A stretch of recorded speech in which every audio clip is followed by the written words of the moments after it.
Hey everybody, GameHounds here.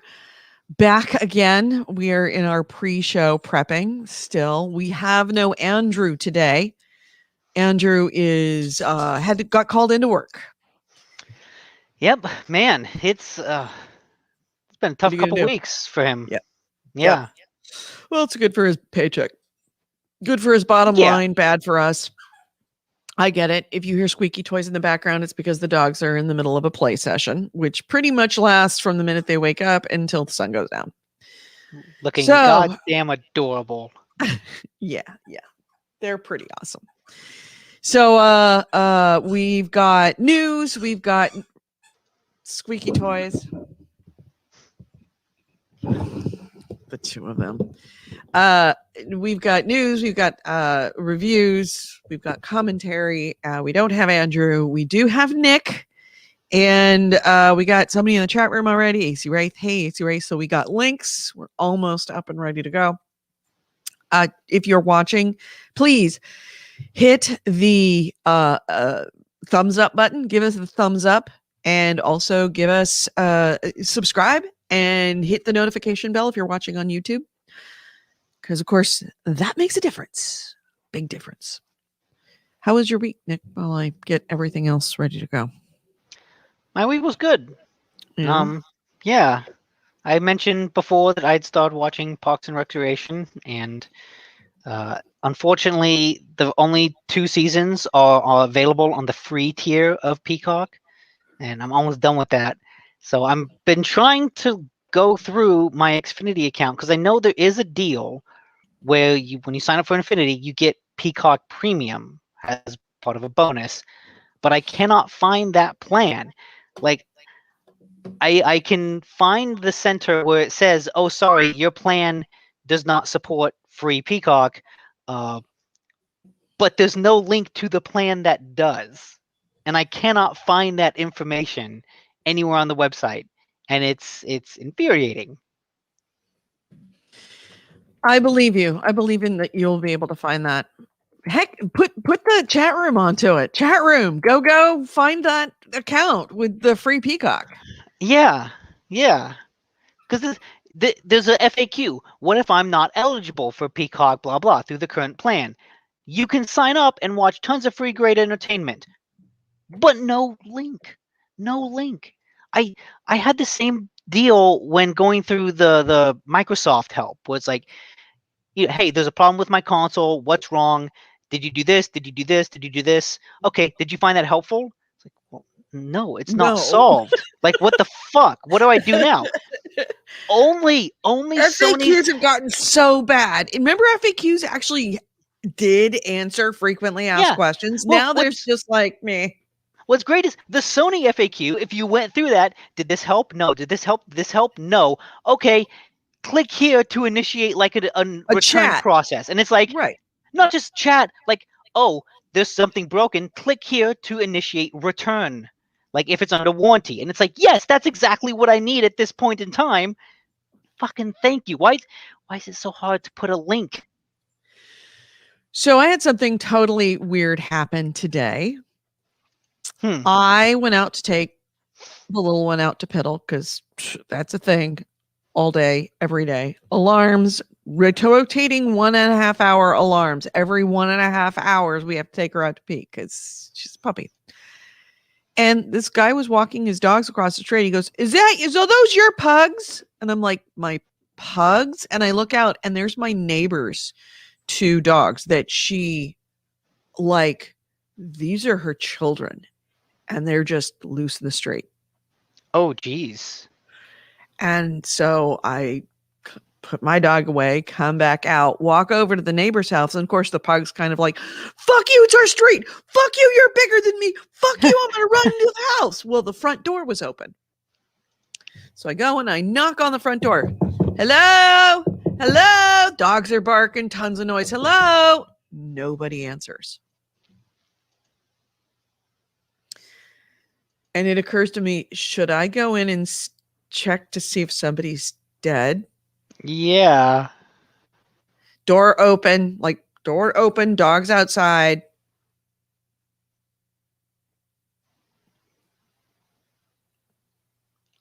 So I didn't. I pulled the door closed, stuck a note on the door saying, "Hey, found your dogs out running in the street. Door was open. Put the dogs away and closed the door. Text me to let me know if you're alive." Okay, so you did put the dogs inside. You were able Oh to God, do yes. that? Oh yeah, no, I did. I was able to put just the dogs were already inside, so I just pulled the door closed. But Okay. I'm wondering if my neighbors are like dead. So you haven't gotten a text yet. No, it's been an hour and a half. Okay, I mean, someone can be gone for an hour and a half on a Sunday. That makes sense. That's AC Wraith's got a link. He said, or got some information. He says, if you're interested in trying out one of the Peacock's premium tiers, you can get a longer free trial by signing up with an Android device. Instead of the 7-day free trial, you'll get 3 months of Peacock Premium for free. In addition, if you're already an Xfinity or Cox customer, you can watch the premium service for free too. yeah, that's a lie. I am an Xfinity customer, but apparently I'm on the wrong plan. That fine print. Yep. Yeah, he says there's a link for you. So, I've got any pre-show stuff you want to talk about? I got nothing. I actually didn't watch. I got nothing but where is she? There she is. Come on. An adorable puppy. Yep. Mia. Oh, is the playtime with Buddy over? Yep, playtime with Buddy is over. They're taking a break. Hi, Mia. Mia. What a good girl. So she's getting older, and now she's getting like, we're beginning to realize, as my neighbor said, she has all the hair, not just some of the hair. She's got straight, she's got curly, she's black, she's white, she's gray. She's like, he says, she's just weird enough that she's everything. She is the ultimate Heinz 57 dog. She looks way more comfortable and like sure of herself than the last time when she was all drugged up. Yep. Yeah. What a good girl. All right. So there you go. Get the head tilt. Yep. The dog with a card trick thing. So yeah. So what did I do? What did I do to my screen? My screen is super like dim now. This is not good. AC Wraith rearrange everything here. All right. AC Wraith says My Hero Academia has a new season, and I want to start that tonight. I've started putting together another little model. It's happening. But this one is much bigger. By the time it's done, it should probably take up my whole face, which is a lot. And so I imagine it will probably last me through that entire series. Probably. Nice. So yeah. I'm looking to start binging like crazy later tonight. Cool. All right. So shall we start the show officially? Yeah. All right. So let's do that. Again, if you're watching on YouTube right now, please, please, please hit the like button, hit the notification bell. There's 5 people watching right now. There is no reason why you should not be hitting the thumbs up button at this point, people. Just saying. Excuse me. All right. Going live. Podcast discusses video games, modern culture, and technology. And these podcasters are big fans. One of these days, I'm going to figure out how to get this music onto the thing, onto the feed. I think I can. I think I've figured it out. I just have to do it. Oh, and your mom says to take out the trash and do your homework.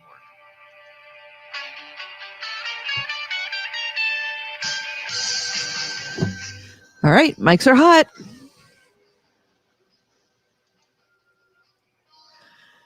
Hello and welcome to GameHounds. GameHounds episode, what is it? 587. We are recording this on Sunday, March 28th, 2020. I'm your host, Edie Sellers. With me is Nick D. Nicola. We do not have an Andrew this week. He got called into work. And texted us at 5 in the morning to let us fucking know. Yeah, it was pretty early. Unexpected text that early. Sunday morning, 5 a.m. I had gone to bed an hour before. That is just not right. I should kick him off the show just for that. It's like, great. I'm glad you have a job because you don't have a podcast. No, just kidding. I would never do that. No longer. You're not welcome back. That's right. You are banished. So how are you? How was your week? It was good. Yeah. Yeah. Typical week, mostly. Like, nothing super special or unusual. Nothing happened. Just the same old, same old. Your life is very boring. I'm super jealous. My life is nice and stable. You know, I've got my routine. I like my routine. It includes a couple new games, a couple new shows, and it's like, yeah, this is what I need. Yep. So This is all I speaking need. of new games, what you got? What you got for us? I played about 3 things. So Mhm. I finished up a game called Carto, Carto, and I've talked about it in the past on the show a couple weeks ago. It's a puzzle game where you change the world around you by looking at a magical map. And so you Mhm. sort of open the map screen, and it's a grid with pieces that you can lift up and move around. And every time you do that, when you exit the map, the world around you has changed to reflect however you changed the map. So you can like pick up tiles and rotate them, move them around with you on them. So you can like be next to a hut, then lift up that tile, move it around, drop it next to a volcano, and boom, there you go. I finished it, and it's just goddamn delightful. Like, Yeah. as I'm playing it, that is the best word I can think to describe it. It's just constantly delightful. The puzzles are all super creative and clever. The puzzle concept of like being able to move the map around is pretty original and unique, and I think it executes that in an interesting way. You go through different environments like fields, forests, volcanoes, ice, and each one kind of adds a little twist to the mechanics in a way that by the end it feels like this game really wrung everything that it could out of this system in a really clever way. And yeah, the story is that you're just this little girl kind of traveling around trying to return to your grandma, who's sort of in this hot air balloon, and you're trying to chase her down to catch up to her. And the people you meet in all these different environments are all very quirky and fun in different ways, and they all have some interesting excuse as to why the world around them is changing. Like, the people in the forest just say, the forest is this very weird place and things kind of shift around. So we all have animal companions with us because they are better at directions than we are. So they know where to go. There's a like volcano level where like the lava flows underground, keep shifting. There's in an ice world, the people have set up camps on glaciers. And so the glaciers keep floating around on the water, and that's why everything keeps moving around them. And so it's just interesting setup for like these little communities. And the people there are all nice. It's just a very pleasant, absolutely delightful game. And it's got a nice, quiet sense of humor to it. There are only a few parts that I say would actually made me laugh out loud. But so much of it is just good enough that it puts a smile on your face, even if it doesn't make you, belly laugh. It makes you smile, and you keep going. And there's just so much of that in the game. This is a pleasant game that makes you smile. And yeah, I would recommend. It's free on Game Pass. So if you have that, if you have Game Pass and you're ever feeling down, I would recommend playing Carto because it is a delightful, relaxing, easy to get into game that is just, like I said, it will put a smile on your face. What did you play it on? Xbox. Okay. I got to fire up a console at some point. One of these days, you'll tear yourself away from Crusader Kings. Yeah. Not this week, though. Fair. Yeah, this week I've been hitting Crusader Kings, playing. That's the problem with Crusader Kings. It is such a not just a rich game historically, it is, but it's a rich game feature wise, and it's just the sky's the limit. Whatever you want to do, you can do. It's not always the easiest thing in the world to do, but you can do it. Let's see, what did I try to do? Well, I remember I tried to do the Wincest thing, and it was harder than you thought, but I did do some incest, and then Crusader, the Northern Lands came in, which was the Viking themed ones. And I played it and I kept trying. It's like I kept on, I'd run like several generations in and hit a brick wall and never got a shield maiden. And so I was lying in bed one night and I thought to myself, well, if I really want a shield maiden, what I got to do is I got to create my own character. Now you can only do up to 400 points in the character creator, meaning that when you start the character creator, you're given a certain amount of points, and each point that you give it in one of its stats counts against it at varying degrees. The more points you have, like if you're already at like 14 points, that 15th point might cost a few more points than from 0 to 1, obviously. Because of course at that level you're getting pretty overpowered. You can also pick up traits like diligent or wrathful or lazy or anything. And then also skills like I am a master strategist, or I have, skills that would normally take you a really long time to get. You can actually buy yourself and start it off with your character.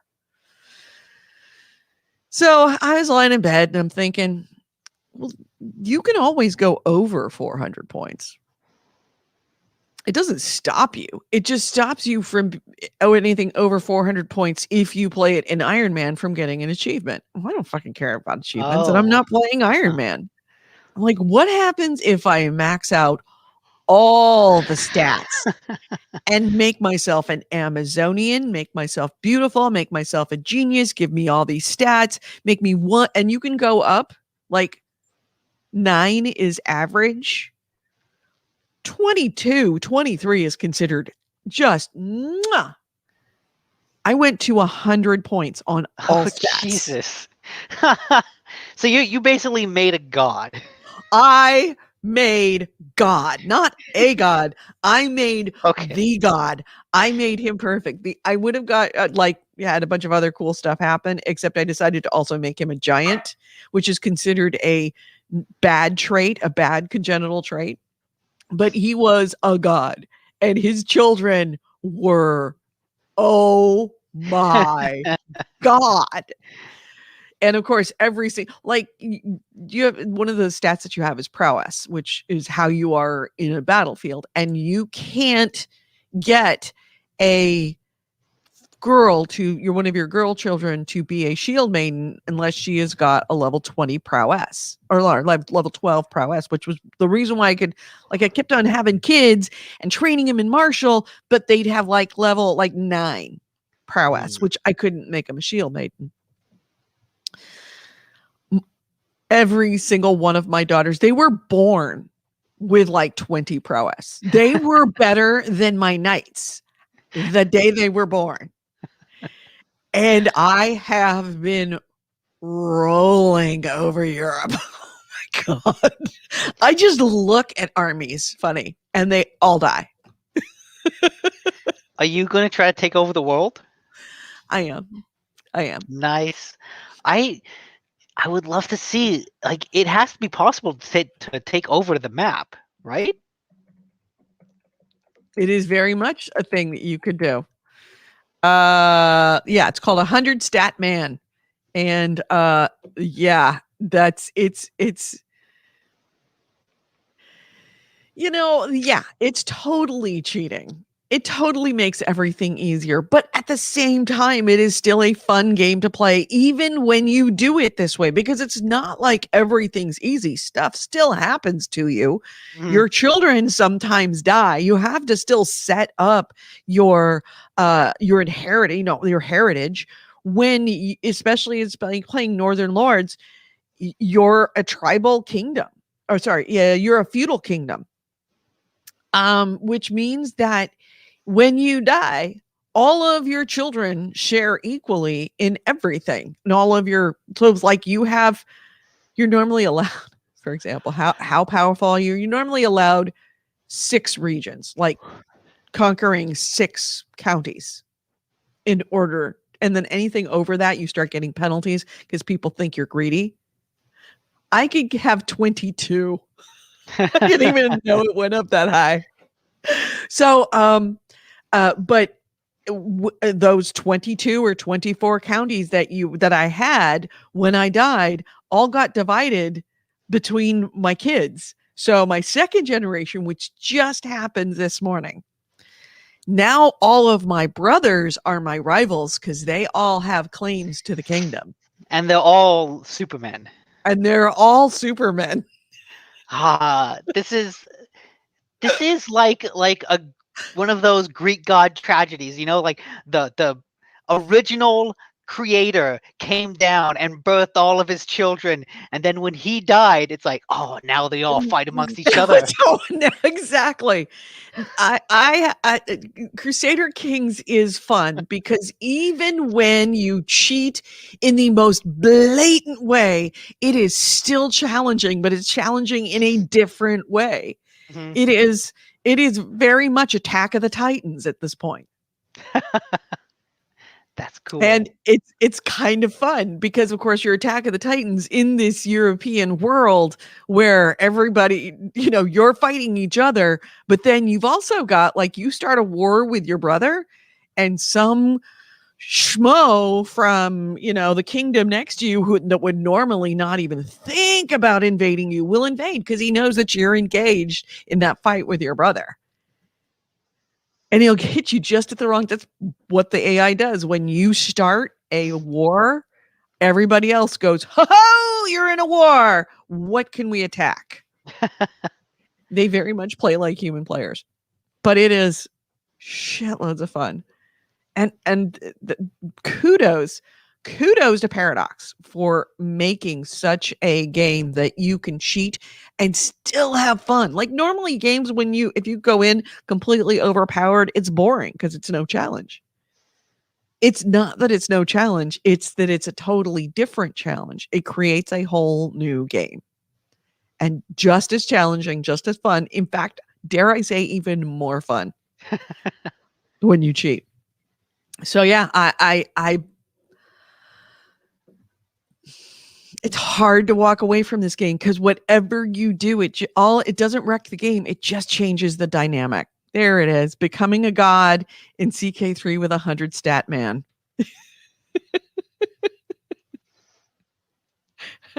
I've got to watch these. I love the idea of this.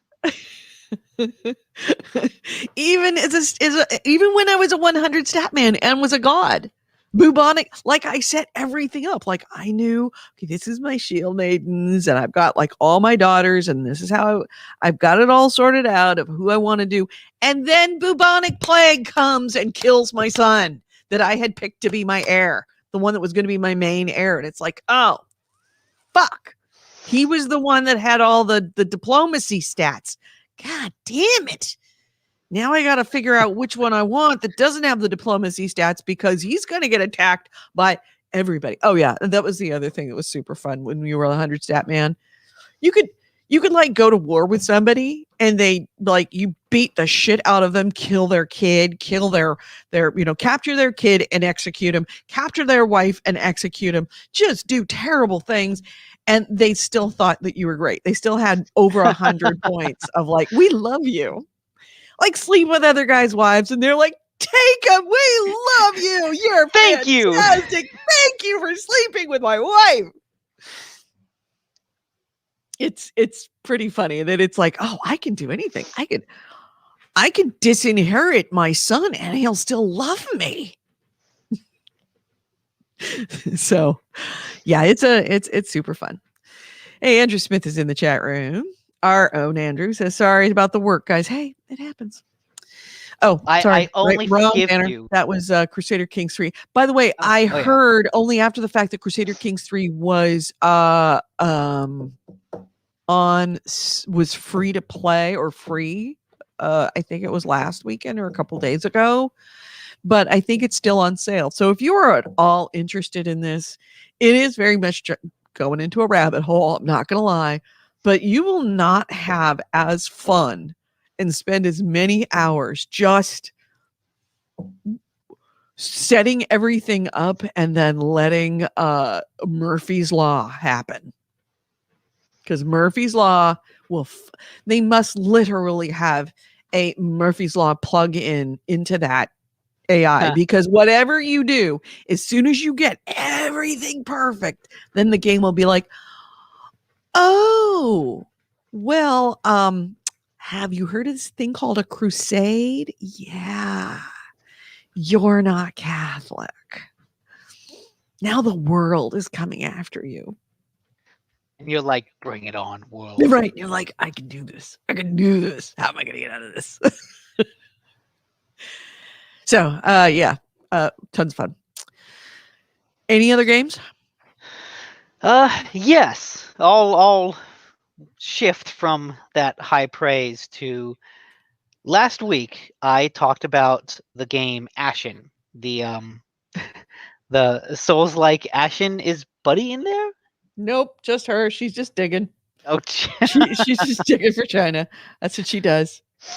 Good luck. Good luck, Yeah. Mia. You can do it. I believe in you. She'll get there.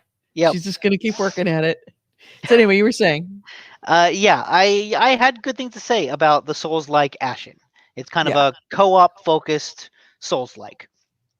I've played more of it, and I hit a point where everything that made the game good suddenly started working against it and just turned it into a really miserable experience. Oh, really? So the way the game works is like there's this big sort of open world overland, and certain story missions send you down into dungeons underground, and that's where the light mechanic comes in, because there's like no light, so you need to have your lantern out in order to see.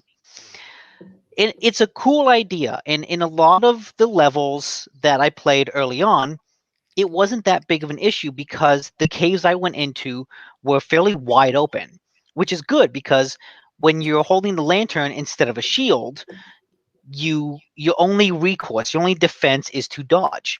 So you need like a lot of room to keep dodging out of the way of enemies, and it worked well. In this one story mission that I got to, it sent me down into this dungeon, and it's just this labyrinth of small, narrow walkways above a pit. And so, first of all, just the act of playing it, it's dark, so I need my lantern out. I try to dodge, and I kept falling off because the walkways are so narrow. Mm-hmm. And so suddenly, this cool mechanic, because of the way the level is designed, it becomes the I'm fighting against it. Like instead of it heightening the tension and being this fun thing, it feels like a cheap way to kill me because, oh, hey, look, you've got to dodge, but we've designed the level so that you can't dodge, at least not effectively. And that's really frustrating. Also frustrating, that dungeon, it keeps going. It just goes on and on and on and on. And I never actually got to the bottom Really? the right way. I did get to the bottom, but I looked up a shortcut that's basically, hey, I hope you have enough health, and if you jump off this area in the beginning, you can land at the bottom and like be good. And it's like, oh, good, I'm gonna cheat my way to skip 99% of the dungeon. Yes, but So it keeps going on and on. The other problem is the way the enemies are designed, and this kind of goes for the whole game too, but it's especially bad here. This is a co-op Souls-like game, and so what that means is you always have an AI partner with you, or you should always have an AI partner with you, because even when you're not fighting a boss, like in Dark Souls, you can summon someone in to help you with bosses, but in this one, the AI companion just kind of spawns next to you and will always be with you. And the way a lot of the enemy encounters are designed is they assume you have some other partner with you. They assume you have someone to like help relieve the aggro, to help, distract one enemy while you focus on the other. They're designed around this idea that you'll kind of have multiple people. And what we're watching on screen is kind of an example where you've got one little tiny fast enemy that's always chasing you and being a pain in the ass, and one big heavy enemy that can do a lot of damage. And you can't quite focus on the small one, because the moment you do, the big guy's going to hit you, but you can't focus on the big one because when you do, the small guy hits you. With two people, that's fine. You can easily handle this. But because of the way the level is designed, all those narrow pathways, the AI keeps walking off the ledge and dying. And then it's like, well, shit, I've just got to like stand around for 5 minutes waiting for them to respawn. Or even worse, they're just dead and gone. And I've got to get to like a checkpoint to respawn them. But because the level just keeps going on and on and on, I don't know where the next checkpoint is. Like, I would die, my partner would die, and I would keep going on trying to find a checkpoint and just completely be unable to. I just couldn't find it. And yeah, everything that made the game neat just really started working against it in a way that was really frustrating, but also really disheartening, because it felt like the game should know better. Like, this level felt designed to exploit the game's own flaws, and it really infuriated me. And I've played plenty of hard games that have infuriated me that I love. Like, I keep talking about Sekiro, and I keep saying Sekiro is a great game. There were times when I was screaming into the pillow in frustration in Sekiro because I just couldn't beat a boss, and I was so mad.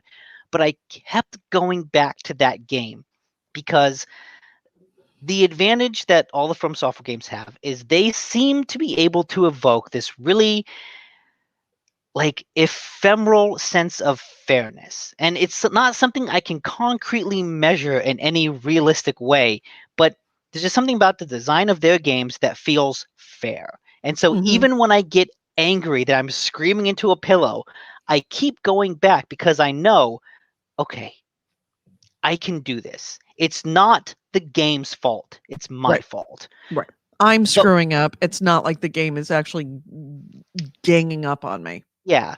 But at this one, I kept thinking, like, how did no one play test this and realize this kind of sucks?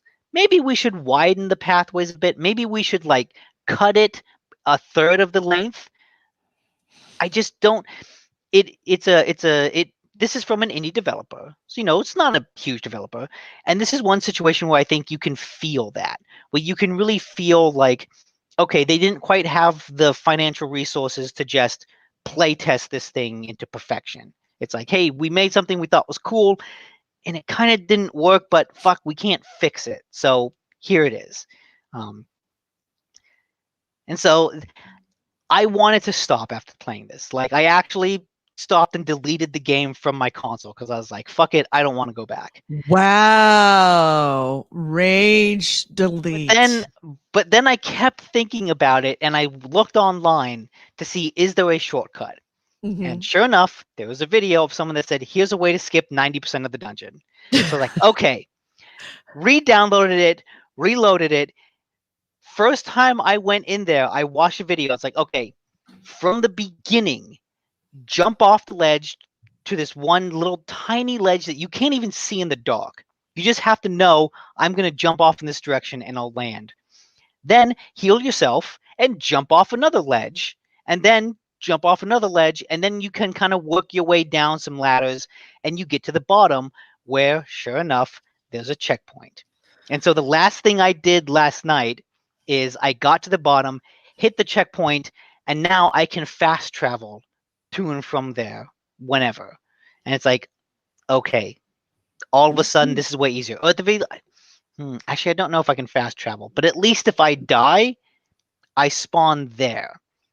You know, I don't have to spawn way back in the beginning and slog my way through the whole goddamn thing over and over again for the 100th time. It's like, okay, I can just start at the end and then fight the boss easy. And so, yeah, so I'm going to keep playing it because I just hope that once I get past this level, and hey, this is the boss. I know. I was looking Amarin. for it. Yeah, I actually thought, like, is this the last boss of the game?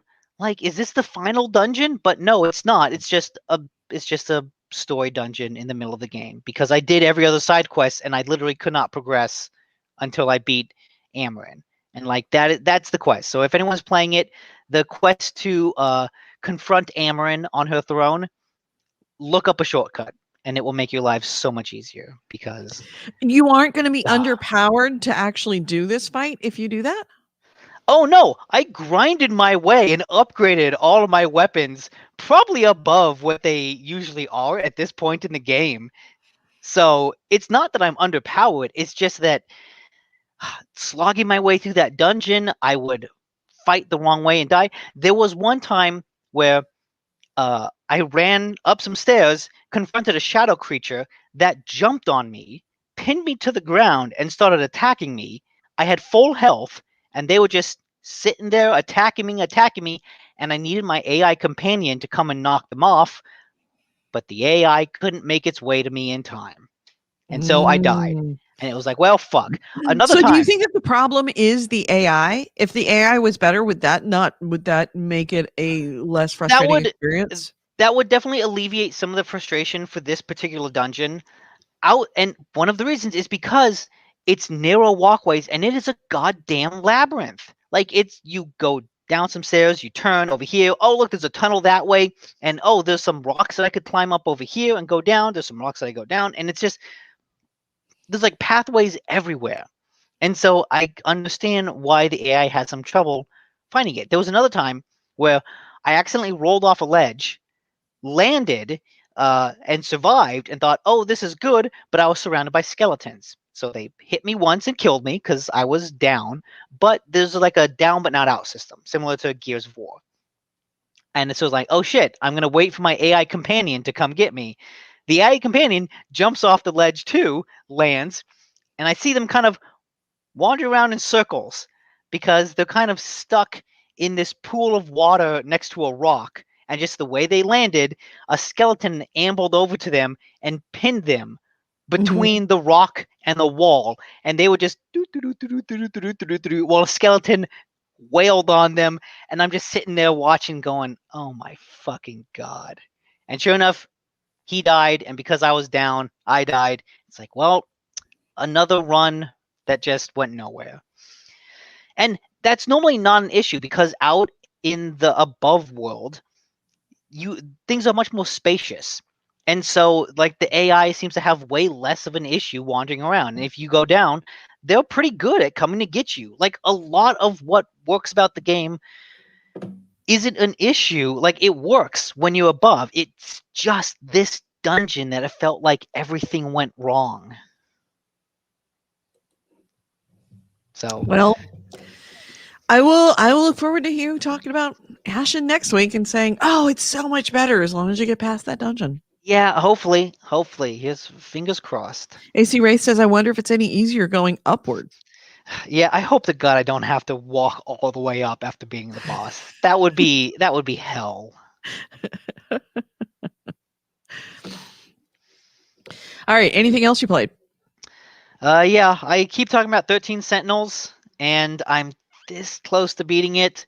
On Friday night, I made up my mind, like, okay, I'm gonna beat it Friday night. I was up till 5 a.m. and I'm so close. I'm 3 missions specifically away from the end, but those missions are pretty long, and I knew it's 5 a.m. If I keep pushing, I'm gonna be up till like 6:30 to 7. I can't do this. I need to go get some rest. So very close, and yeah, I still love that game. I think it and Mortal Shell are like vying for currently best game of 2021, which is a little sad because neither of them came out in 2021. But you know, not a lot has come out this year, so beggars can't be choosers. But yeah, great game. Highly recommend it to anyone looking for just like a good story. Good deal. Hmm? By the way, have you ever played any of the Persona games? Persona 5? I have not. I have Persona You've got 5. to. You've got if you're playing 13 Sentinels, you have to play Persona 5. I know. It's just it's like 100 hours long, and I'm really intimidated by that size. But it's so worth it. It really is. Yeah, it's Just play it. Just even if you walk away from it, just play it. I know. I can't. But that's the thing. My worry isn't that I'm not gonna enjoy it. My worry is I am going to enjoy it. And then it's oh well, fuck. Yeah. I'm stuck playing a 100-hour game. Like I'm enjoying it. It's the reason why I've never watched Battlestar Galactica, because I just don't want to commit to that, because I know I'm gonna have to commit to it, and I don't want to do it. But see, that'll be easier because they always end each episode on such a goddamn cliffhanger that you're just gonna go, well, next one. One more episode. More episode. And then like you're gonna be 7 a.m, bloodshot eyes. Oh fuck. Have you ever seen the Portlandia? I think it was Portlandia skit on Battlestar Galactica. I think that's the only skit I've ever seen of Portlandia. And it's accurate. It's really accurate. I know. That's why I don't want to do it. AC Ray says I never finished Tokyo Xanadu. I'm not sure time management mechanisms are for me. I don't know that one, but I don't know it either. Yeah, I imagine time management stuff is it can be hit or miss. It can be done well. It can be done frustrating. Persona 5's is done well. That's what I hear. It's done really well. All right. So anything else before we move on to the news? All right. Let's hit the news. This is the GameHounds news, the news, views, and commentary of the week in gaming with Gamer Edie and Nick D. Nicola. And our first item is so much to talk about. Yeah. I'm not sure what would be above the fold. Big above the fold. Mass exodus of GameStop's board of directors. You heard about that one? No, I heard that Reggie left, but that was it. It wasn't just Reggie. It was almost everybody. So, 8 members. But the stock is doing so well. Why are they leaving? 8 members of the board of directors are going to leave the company. They're going to retire this year. After the annual meeting in June. How many people are on there? What's the number? That's a good question. I don't know. Go Gadget chat room. How many seats are there on the board of directors? I think probably 10. It can't be much more than 10. But yeah, this is probably between the lines, you should be reading that that Chewy founder Ryan Cohen took over the company, which is what started the whole GameStonks thing in theory. Is that people said, hey, this guy is actually knows what he's talking about. He's been pressing for more digital distribution of games versus brick and mortar stores. And he's kind of taking the company in a new direction. Between the lines, he's been calling Ryan Cohen has been calling for a company shakeup. And pushing to the switch to the digital sales. And earlier this month, in this March, if you're watching this after March for some reason, GameStop did announce that Cohen would chair a strategic planning and capital allocation committee to figure out the company's future. So I think that's kind of a sign that the board of directors either have been asked to leave or they decided to leave of their own volition to clear the decks for this new person to take over and fill it with board members that, or the board members to fill the positions. There's people that come from this kind of digital distribution. So yeah. A bunch of people. Let's see. Reggie was not the only one. He was only appointed last March, so he's not. He's going to have been barely there a year. Another one who's leaving is Kathy Vrabeck, who was a former executive at Activision. She announced that she would be leaving in January. So all of the rest of them are announced just in the last couple of days. But yeah, big ass exodus. So GameStop is going to be a different company. Bottom line, that's what this means. GameStop starting this year is going to be a very different than the company that you've known and maybe loved or hated in the past. I mean, that's probably good. That's what they need, right? Mm-hmm. Like to survive in the digital world. Well, sort of. I mean, if you think about it, depending on who they fill these vacancies with, they're losing quite the video game brain trust, like the industry game trust. Losing Reggie knows the industry. Kathy Vrabeck knows the industry. They're kind of going to be it's a bit of a brain drain when it comes to understanding the video game industry from the industry side as opposed to the retail side. It may be that this next group of people are not. Chewy is not a video game company. Ryan Cohen is not a video game guy. He is a digital enterprise guy. He's a digital sales guy. And maybe that works. Like, we crap on Kodak because, he's a sales guy, but he's running a video game publisher. GameStop is not a video game publisher. So it may be better for them to bring in people that actually understand sales more than the industry, because that's the side of the business they're on.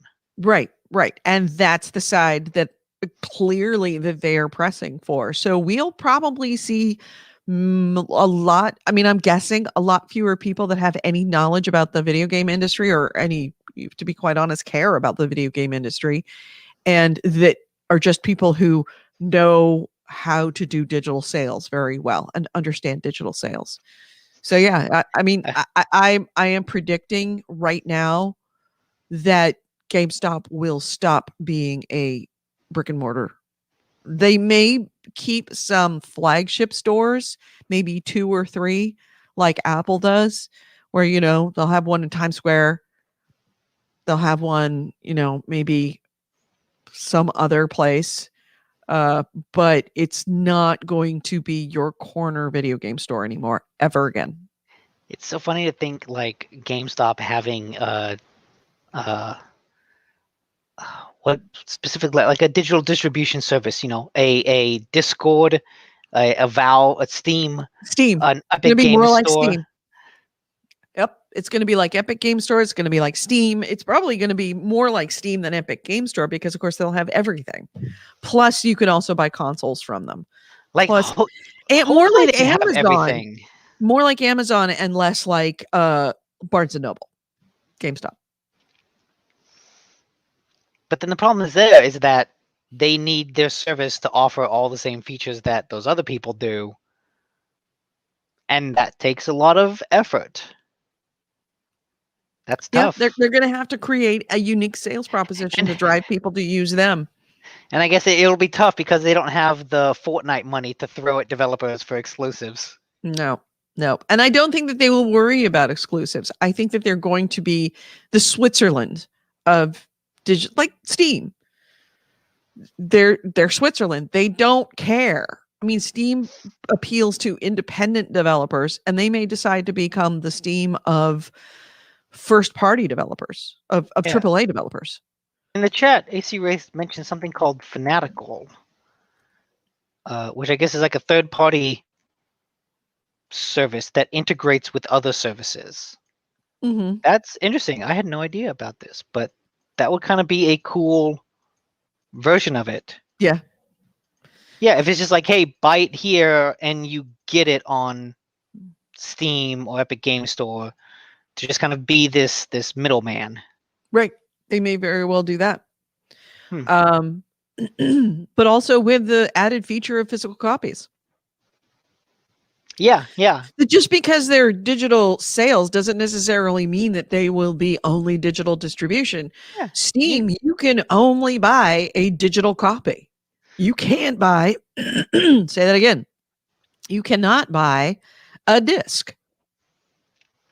Some people, there is very much, as you and I both know, a large contingent of the gaming population that wants a physical disc.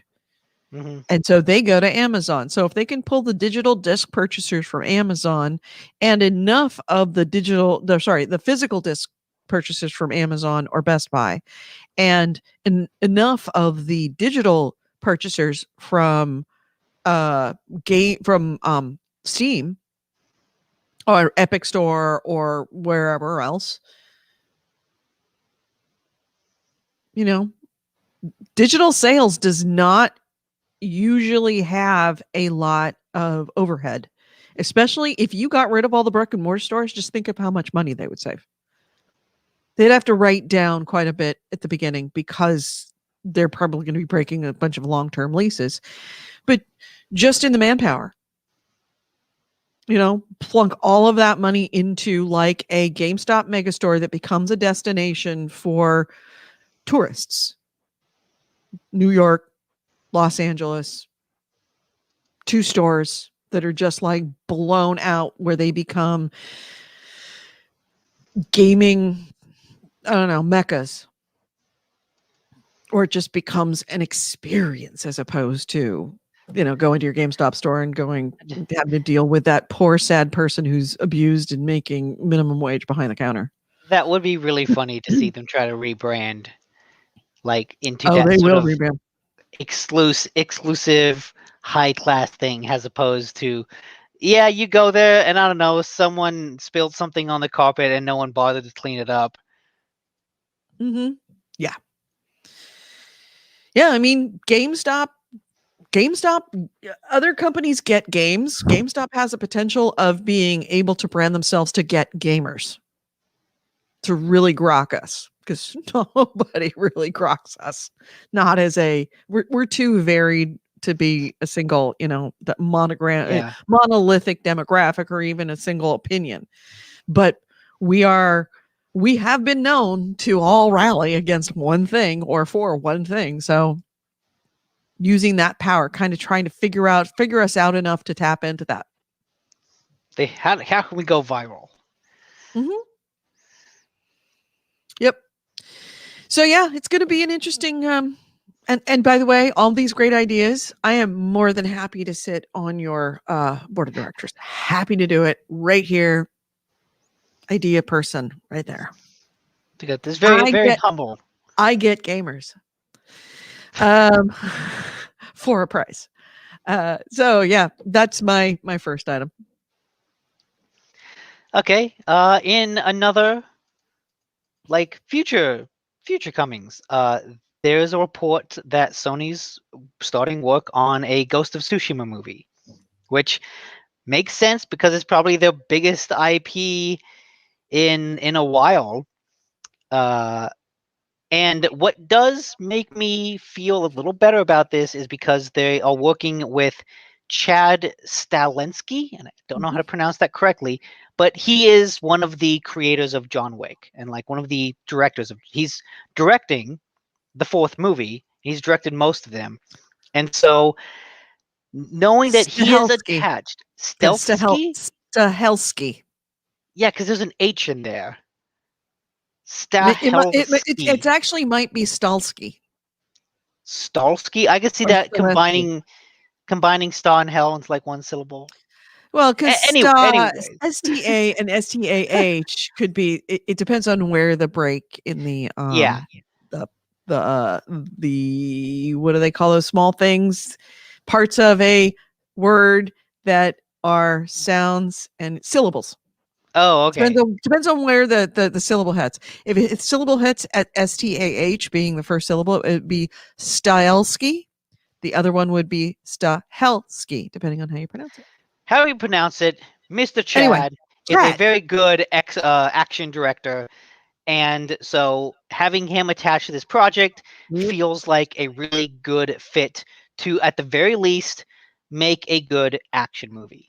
Right. Like, that's one of the things that makes me weirdly excited for the upcoming Mortal Kombat movie, because I saw that trailer and thought, hey, that looks like good action.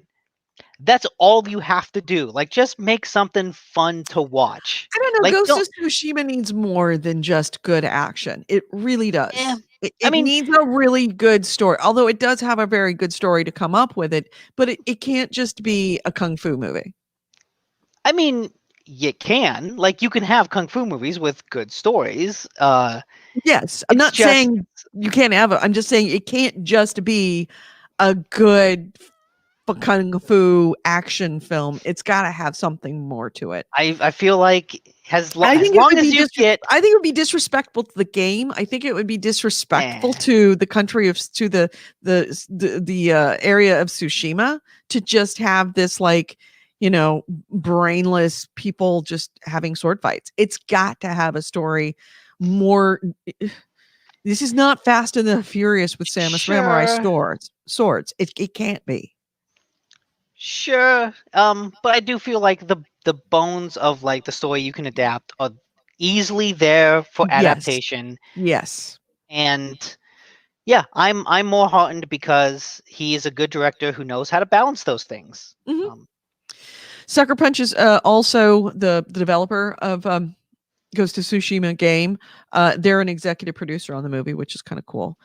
And the company that's actually doing it is Sony Pictures and PlayStation Productions. That's the internal company, PlayStation Productions, the internal company that is adapting Sony video games for movies and television.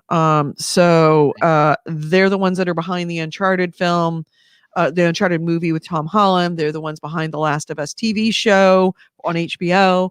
So this is another one of their properties. Yeah. Still don't believe it. I believe it. I just don't think it's going to be very good. They're just not going to do a good job. I do remember that there was some interview with the head director for Last of Us 2. I forget his name. But he was talking about the show, and it was just an interesting comment he made talking about, like, the relationship with HBO and how making a show is different from a game. And he was talking about how there's a lot less action in the show because, when you're playing a game, that's kind of your primary means of interacting with the world is through action and violence and combat. And so he said HBO was very interested in, okay, pull back on some of that because you don't need a lot of that. It's the character drama that's more interesting to focus on that. And so it was an interesting look at, understanding these are two different mediums and you need to play in different, focus on different things. If it's nothing but just fight, then you still have a good movie. Still have to have a story. And there's enough there, definitely enough there. I mean, I'm thinking, like, for example, Into the Badlands is a really good martial arts television show. Really, really good. But it also has a really good story to go with it. Some amazing characters so that when you have a fight, you care. Yeah. So anyway, so I'm interested to see where they're going to go with that, especially if they keep the beauty of the filming, because honestly, that game is so gorgeous that it makes me want to go to Tsushima so I can see. It makes me wish that these places like the Golden Forest existed because I Yeah. want to see that. I The don't way know that if I it looks want quite to the see same the as in the Northern game. Lights. I know it doesn't exist, but if it did, it would be a bucket list thing for me to do, like seeing the Northern Lights. I want to see that before I die. If the Golden Forest exists, and I'd like to think it does, I want to see that. Even if they have to put it on film, I want to see that in a real life setting because it is just so beautiful. Just, I want to live there. Well, Uh, if they do film there, like you have to wait a couple years because Mr. Yeah. Chad is currently working on John Wick 4, and so this is probably his next movie after that. Right. Assuming that even that, because COVID has so jacked up film production. Yeah, well, at least it feels like God. they're getting back into things. I just realized, like, the theaters near me just reopened like a couple days ago. It's like, Mhm. oh, hey, movie theaters are back. Movie theaters are back. Yeah. The movie theaters down in Alameda, you're in Alameda County, they opened up last a week ago Sunday. Okay, They went because to the red tier. I remember checking, like, not too long ago, the theater in Newark that I usually go to, and it said, "Oh, we're sorry, this theater's not open." And I Right. just checked last night, and it was like, "Hey, we're open again." All right, I'm Yep. tempted. Yeah. In fact, my county, which is unique, we are vaccinating everybody age 50 and older, regardless of health condition, which is ahead of the state. Yeah. So we may be actually opening up vaccinating everybody without conditions within a couple of weeks. And actually definitely within a couple of weeks because that's required by the state on the 15th. Yeah, I thought California was going to open up to everyone like by May. No, April 15th. Oh, really? Okay. Mhm. Even better. San Francisco is opening up its offices. Uber just opened up its offices at 20% capacity. Facebook is going to open up both its Menlo Park and its San Francisco offices in May and June to 20% occupancy. So offices are already opening up in the city because they went to the orange tier. I'm sorry, you're in the orange tier now. I think you are in the orange tier. We're not in the orange tier yet. We're working on it, getting there. Okay. But we have our vaccinations wide open because we need it. Let's see. So my next item is what's good. Okay. Let's talk about Sony. Since we're already talking about Sony. So, last week we had that conversation about Activision having a record year and then firing almost 200 people. Yeah. Almost in the same breath. Sony shows how you actually treat your employees when you have a record year. Sony is going to be paying its Japanese employees record high bonuses. This because Nice. of the highest ever net profits for the year ending this month. So this is according to NHK.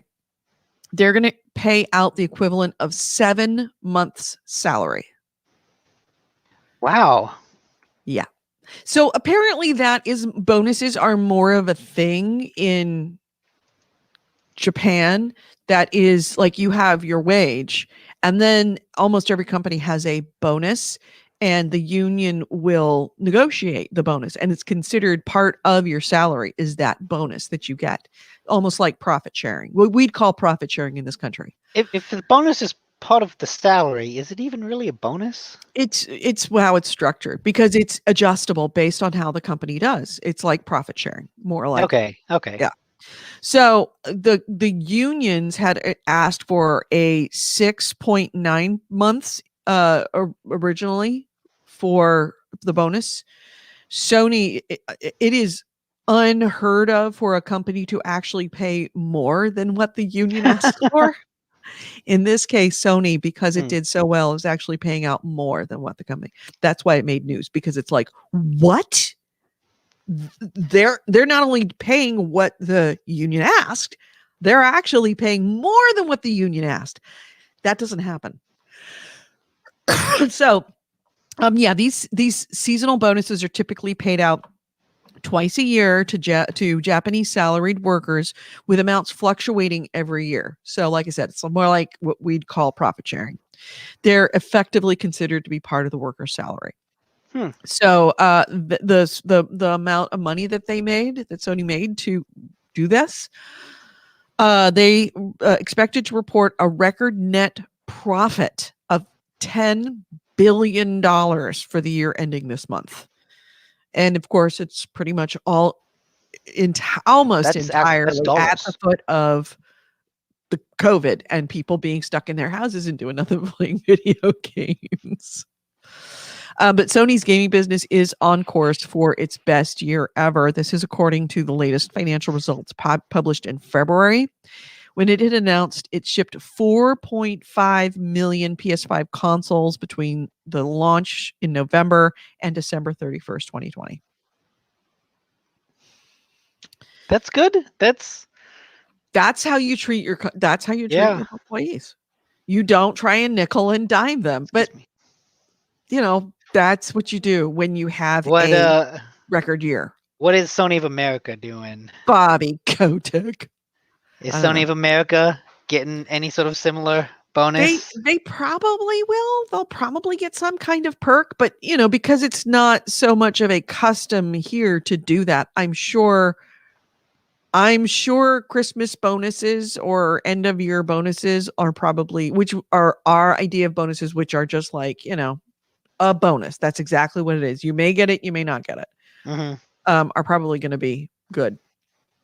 Because my company got a bonus. I got a bonus this year. Even though our profits are down, bonuses are a thing in big corporations. I don't know if you get bonuses, but we do. Yeah. Yeah.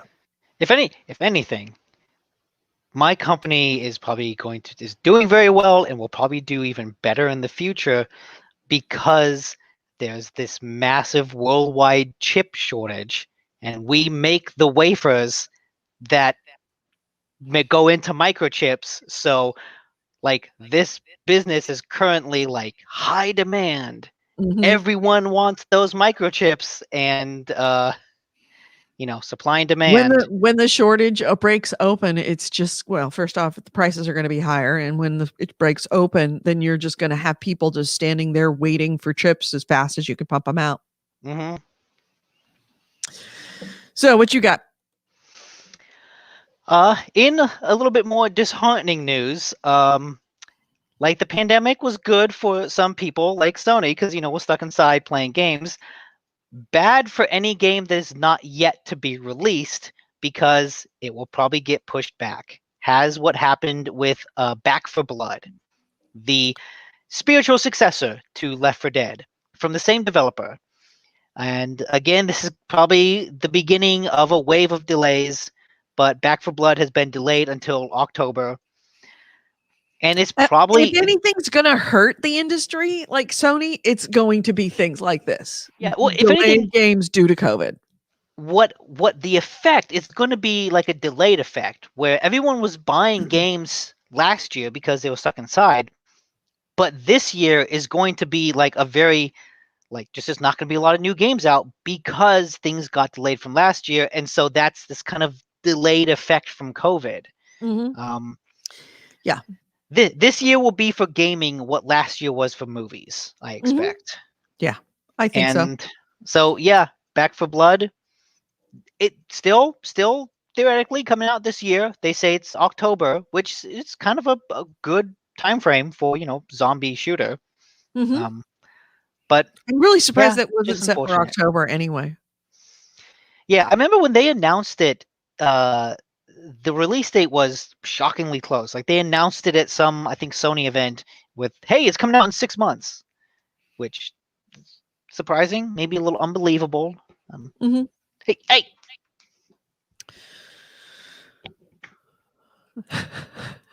So actually it was Back for Blood is not FOR. It's Back number 4 Blood, right?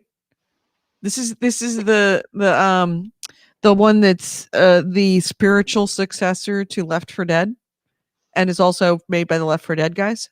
Yes. Yeah. Okay. So it's actually Back FOR, Now, Back 4. Blood. Sure, like whatever. It's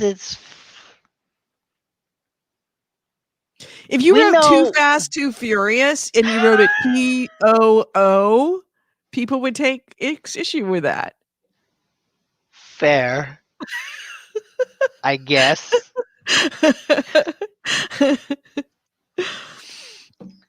I've got something that is very much sneaker under the radar.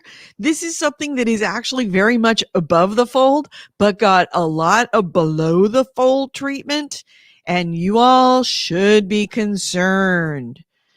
Microsoft is supposedly in talks right now to purchase Discord for more than $10 billion.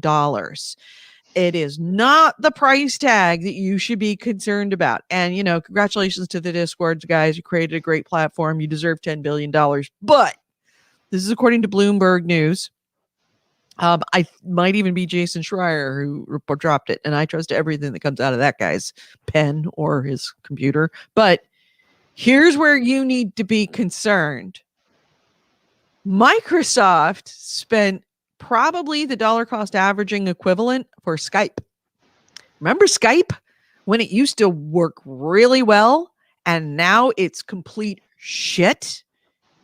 And now nobody freaking uses Skype if you could possibly help it? Yeah, that. I have absolutely no question that Microsoft will destroy Discord. Because Microsoft probably doesn't want you talking on Discord, doesn't want you sharing on Discord. They are buying it to kill it. And if they aren't buying it to kill it, then they're deluding themselves, because that's exactly what they're probably going to do, because they're going to turn it into some kind of Cortana bullshit. Well, I imagine they probably want to integrate it somehow into like their Game Pass app, into their Xbox app, like somehow integrate it into their existing gaming stuff. You'd think, but that's what there was thought about that was going to happen with Skype, and it didn't. It did not get integrated into anything. In fact, they just stripped out all the features of it and made it more difficult to use so that companies like Zoom could walk in and eat their lunch, and they did. Skype used to be probably one of the best and most functional things ever. It is now completely useless. I am frequently surprised. It's like, really? It doesn't do this anymore? Did you know that you cannot make a custom message on your voicemail with Skype? You can get a phone number, but you cannot get a custom voicemail. You can't actually have a greeting. It's just the Skype lady. Yeah, this is the kind of bullshit that's going to start happening. All that stuff that you've gotten used to, that nimble reaction to, hey, people want to use Discord like this. Let's add something to Discord. That's all going to go away. And maybe they might integrate it into games, but if it doesn't work, then they're just going to scrap it and then just strip out features out of Discord till nobody uses it. So yeah. Well, they don't have Mixer anymore. What's next? That sucks. Yeah, Microsoft just needs to focus on things that it does well and stop trying to do things that it doesn't do well. I mean, Mixer, do you need any more evidence than that? Yeah. Between Mixer and Skype, it's an evidence that Microsoft just needs to fucking walk away. Yeah. But they won't. It's unfortunate that Mixer didn't go anywhere, because Twitch could use a competitor. Like, there's a lot wrong with Twitch that people could improve upon, but no one wants to switch. Goddamn cat keeps scratching the couch. Of course it's scratching the couch. That's what cats do. So yeah, be concerned, be very concerned, and get used to the idea that if that sale goes through, the Discord is going to be very different from the Discord of the future. Yep.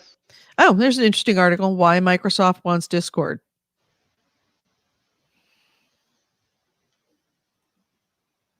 Which is another one. What Discord is and why Microsoft covets it. So anyway, next item. Yes. Well, in another potentially above the fold story, but very below the fold treatment, because so much of it is speculation at this point, and it's not really game related, but it is nerdy, geeky related. Not Microsoft. Marvel is no longer partnered with the comic distributor Diamond.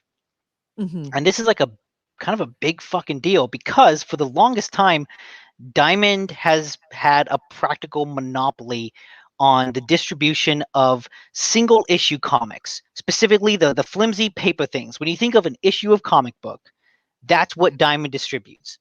And they always distribute it to comic book stores. And that's kind of the backbone of the industry is the single issue comics. And so Marvel has decided to stop doing it. Earlier in the year, because the pandemic like really cut down on that distribution, DC also like stopped using Diamond. I don't think they stopped completely, but it definitely lessened their reliance on Diamond. And now Microsoft partnered with Penguin Random House. And the big deal about this is that the distribution, like the economy of the single issue comics is like not very good. It No. sucks. No, it costs practically as much to print it and distribute it as it does that you could sell it for. And not just that, but like the way comic book stores get it, like they have to order. If they get extra stuff, it's stuck on them. And so like just the whole distribution process is a pain. But because like this was the backbone and Diamond was the only place to go, they have sort of single-handedly kept alive this lagging part of the industry. Because what has increased in sales has like the individual issues of comic books decrease in sales. What's gone up is graphic novels, specifically like the paperbacks you find at Barnes and Noble. Right. And Scholastic is Scholastic, mostly makes kid books, but they have a printing of comic books that's just graphic novels, and they are Oh, almost really? I didn't know that. yeah. God. It's I would have actually read a Scholastic book. I mean, I bought Scholastic books all through my school years, but I never they're actually comics for read any kids. of them. They're still kid focused. Right. But their comic books, the graphic novels, are like regularly in the top 10 of sales month after month after month after month, and it's this. It feels very much like the industry wants to move towards a distribution model that focuses on graphic novels as opposed to single issue comics. And Diamond has been one of the big hurdles in doing that because, they control this distribution. Because even now, the comics themselves are written in that way. A typical trade paperback is like maybe 5 to 6 issues, and that is usually a story arc. Like whenever you look at the Marvel movies that they're based on comics, they're usually based on an arc that's like, hey, one of these trade paperbacks. And so it's now with Penguin Random House, there's every possibility that they could just keep doing the same thing, right? Like AC Race is making a big deal. Marvel's still working with Diamond. Are they? They're not like they're still working now, but I know like they are transitioning to Penguin Random House. Like Penguin Random House will be the majority distributor of Marvel Comics. The question is, what will they be distributing? And that's kind of the big deal. Is there's a potential for a big sea change, but we don't know what it is yet.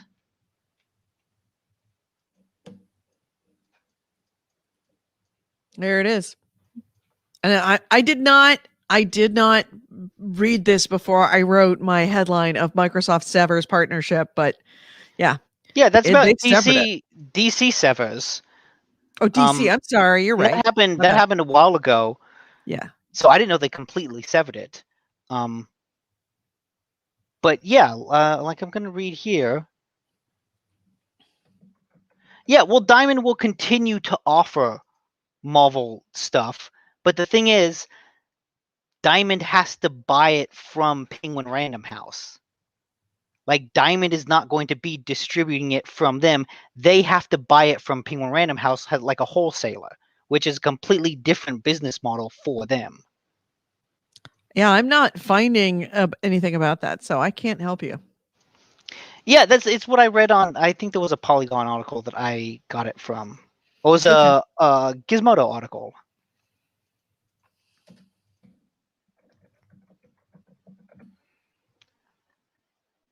Yeah, let me Let's see reading DC. this.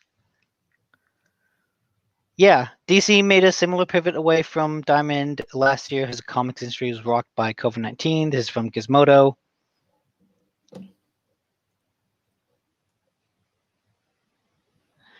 And the thing is, Diamond is very much like, hey, yeah, we'll still distribute Marvel stuff. It's okay. It's no big deal because, of course, that's what they're going to say. He says the relationship hadn't been cleared up at the time. They're like a day apart. Okay. Yeah, and so this from the Gizmodo article. The only way Diamond will be able to sell Marvel books is to buy them as a wholesaler from Penguin Random House and then distribute them to comic shops that have an established relationship with Diamond. Like, that's something they can do. And I'm sure Marvel would be fine to do it because they're still selling comics. Like, Diamond is still a distributor, but they are not the sole one. Like, Marvel has stopped going to them first. And he says they're a day apart.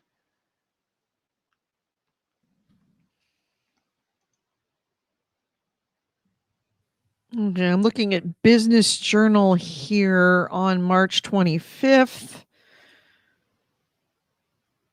So yeah, so what was the day that it was cleared up? Because according to Business Journal, DC Comics, I lost Marvel, but I'm not going to subscribe to them. But yeah, that's the headlines off the Baltimore Business Journal. Oh yeah, I just looked at them too.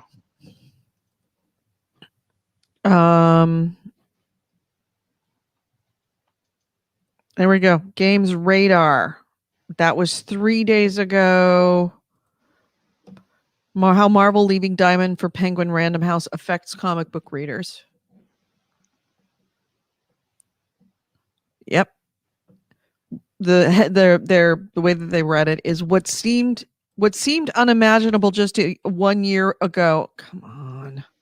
Diamond Comic Distributors losing its 25 plus year monopoly on the means of comic book distribution to independent comic book shops, otherwise known as direct market, has taken another big turn. Less than a year after DC ended its relationship with Diamond on March 25th, Marvel Comics announced the same, signing a worldwide agreement with book distribution giant Penguin Random House to be its exclusive direct market distributor. Diamond's distribution apparatus won't be shuttering. Diamond still serves other publishers, some exclusively, and it can still act as a wholesaler to comic book retailers who choose to get their Marvel comic books through Diamond, who'd now be getting the product through Penguin Random House rather than Marvel directly. And Diamond does seem intent on staying in the Marvel game. When Marvel and DC were both under the Diamond umbrella, the two publishers made up between what was usually 70 to 80% of the monthly business Diamond reported. So answers to the question about what will be the long-term effects of losing its exclusive Marvel distribution deal on top of its DC deal will likely materialize in the same way in the long term.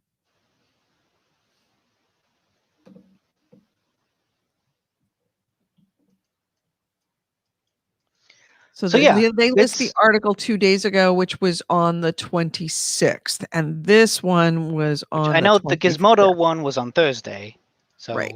26 would be sooner. So yeah, it's nerd related stuff. Potentially, A Big big changes sea afoot. change. Yeah. Mhm. My next item is now we're starting to get into the less interesting stuff, but still interesting somewhat. Let's see. I have got something from two Apex Legends players. They're actually top Apex Legend ranked players have been banned for life. Oh, geez. They're I guess called Apex Predators. That's their way their tier system works. Two Apex Predators have been banned for life by Respawn Entertainment for a DDoS attack on an Xbox server.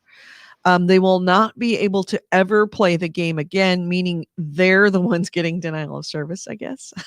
So a couple of videos hit of these two guys working together that showed a game that a game crash after one of these two players was knocked down.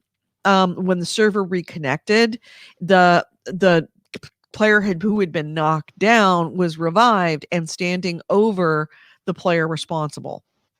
The fourth and sixth ranked players in the match were then accused of colluding and performing the distributed denial of service attack that overloaded Xbox servers. So apparently, this is very much a thing.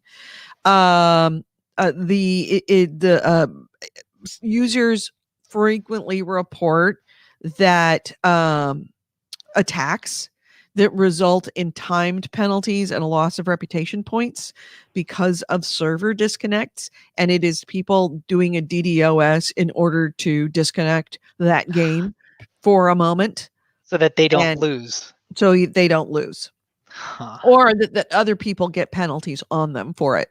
So the two ranked players that were caught and banned, their names have not been released, which is kind of weird, but they did. But they've definitely been banned according to Respawn security analyst Connor Hideouts Ford.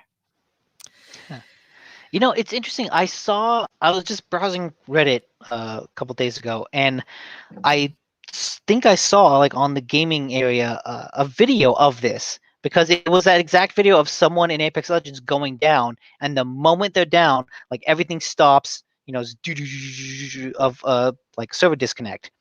And even though I wasn't paying that close attention to it because I thought, oh, this is just a sucky video. Sucks for what happened. But if that video is out there, you should be able to see the username of the person in it, right? In Apex Legends, isn't the username above the character, In like in other theory, multiplayer games? I'm trying to pull up and see if I can find the video. But yeah, so yeah, see, it looks like everybody's frozen. This guy can move around, and then he's raising people.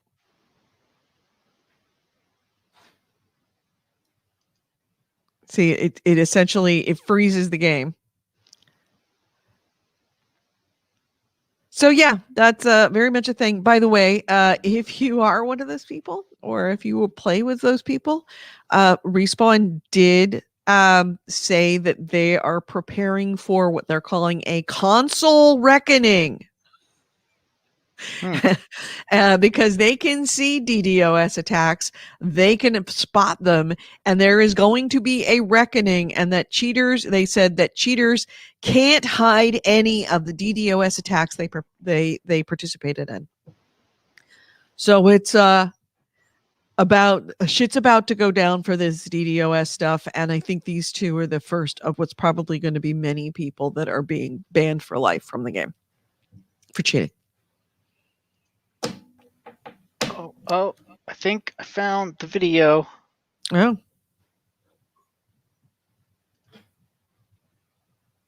Riveting. Thank you. It's computer is slow. I'm opening a tab and everything's delayed. Oh, fuck. And now okay, go on.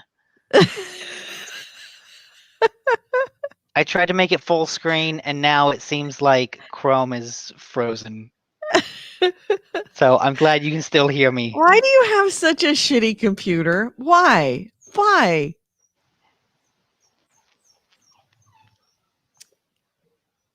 Somebody's very upset that Daddy and Buddy left. I think she's more upset about Buddy than Daddy. All Okay, right. okay, I'm gonna share. Okay, you're sharing. It's good. I'm gonna try this. I'm ready. Bring it. Bring it. I hit share, waiting for the thing to pop up. Chrome tab. Yeah. Yeah. Here we go. I clicked share. Gonna go All full right. screen. Go full screen. Okay, do you see it? Yeah, I do. Okay. So like these are the two people that are the victims, and like they're hunting down the people that are doing the attacks. You see the guy went down, and as soon as he's down, they can't even finish him off. Got it. And then error. Reload. Loading back in. Back in, and now his friend is standing over him and having standing over him. Got it. Yeah. And so it's just more of that and more errors. So yeah. It's hard to argue with that. I'm like, oh shit, the moment he's down. Right. Oh, all of a sudden everything freezes. You can't finish him off. And then you come back on. His buddy is there reviving him. Yeah. So, hey, Mia, it's okay. They'll be back. They're just going on a walk. But I want to go too. Oh, she's like, but somebody left the house. Anytime anybody leaves the house, it's like, oh God, it's the end of the world. My next item is, oh no, your next item. That was mine. So one of the people, a few weeks ago, we talked about how Japan studios, Sony closed their Japan studios, which is, produced a lot of first party stuff for them over the years. One of the people who was there, that's no longer there, is a guy named Kiichiro Toyama, who was known for making Siren for Sony and Silent Hill for Konami. Mm-hmm. And he has now left and is working on his own studio, Boca Game Studio, and they started teasing a new horror game that they are making. That's probably said that they are putting it out on a variety of platforms, probably coming out in 2023. So it's a couple years away. But just the idea of the creator of Siren and Silent Hill creating a new horror game is pretty big news for like the gaming horror community. That's pretty cool. Yeah. Especially Silent Hill. I mean,